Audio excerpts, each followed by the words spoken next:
Banyak yang meminta saya menanggapi tentang video seperti ini. Saya bilang, Palestina harusnya hijrah, bukan jihad.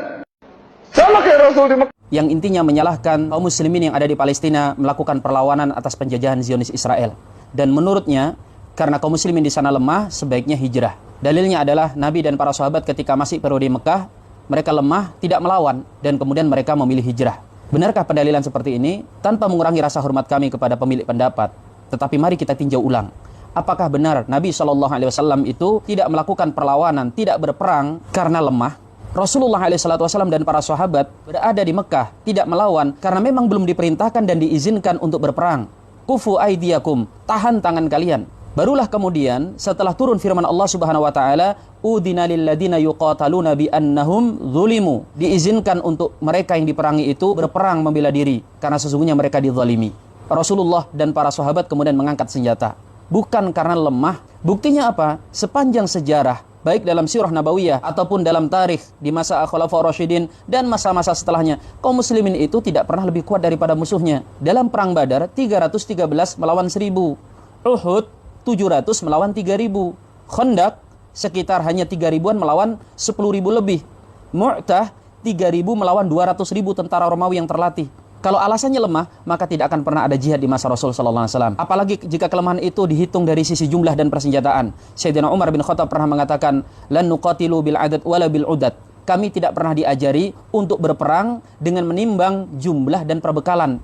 Kemudian hijrahnya Nabi sallallahu alaihi wasallam itu juga karena perintah dari Allah Subhanahu wa taala, bukan karena sebab tekanan musuh. Karena kalau berbicara tentang tekanan musuh, kaum muslimin ketika sudah berada di Madinah pun ditekan oleh musuh, bahkan lebih kuat lagi. Jika kaum muslimin yang ada di Palestina itu berhijrah, itu akan menjadi puncak kebahagiaan orang-orang Yahudi dan para penjajah yang ada di sana.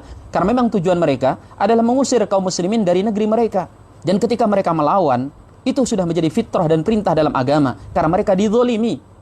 Masalah hari ini bukan masalah tentang Palestina yang terus melawan, tetapi masalahnya adalah kita yang tidak peduli dengan mereka. Masalah hari ini bukan ketika para pejuang-pejuang itu tetap berjuang dengan segala keterbatasannya. Tapi masalah sebenarnya adalah ketika pemimpin-pemimpin di dunia Islam bungkam. Mereka seperti tidak peduli lagi kepada saudara-saudaranya yang ada di sana. Justru ketika para pejuang di sana terus berjuang, itu untuk mempertahankan eksistensi, agar generasi demi generasi kaum muslimin tidak lupa bahwa kiblat pertama mereka sedang dijajah. Masjidil Aqsa sedang ditawan. Jika alasannya apa yang dilakukan oleh para pejuang sana tidak berimbas terhadap Israel, justru menimbulkan bencana lebih besar kepada kaum muslimin, karena Israel kemudian membalas dengan lebih membabi buta, ini juga mengada-ada.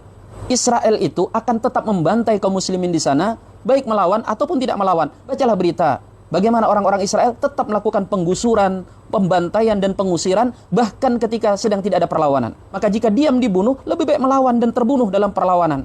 Dan kalau alasannya Israel tidak terdampak dengan adanya perlawanan itu, Anda benar-benar buta dari melihat realita. Baca berita bagaimana kerugian yang ditimpakan oleh para mujahidin sepanjang sejarah perlawanan. Kalau toh kemudian kaum muslimin juga mengalami kerugian, kemana kita dari mentadaburi firman Allah Subhanahu wa taala, "In takunu ta'lamuna fa innahum ya'lamuna kama ta'lamun wa tarjuna minallahi ma la yarjun." Jika kalian ditimpa sakit karena peperangan itu, sesungguhnya musuh-musuhmu juga ditimpa sakit sebagaimana kalian merasakan sakit. Hanya saja kalian punya harapan kepada Allah yang mereka tidak memilikinya.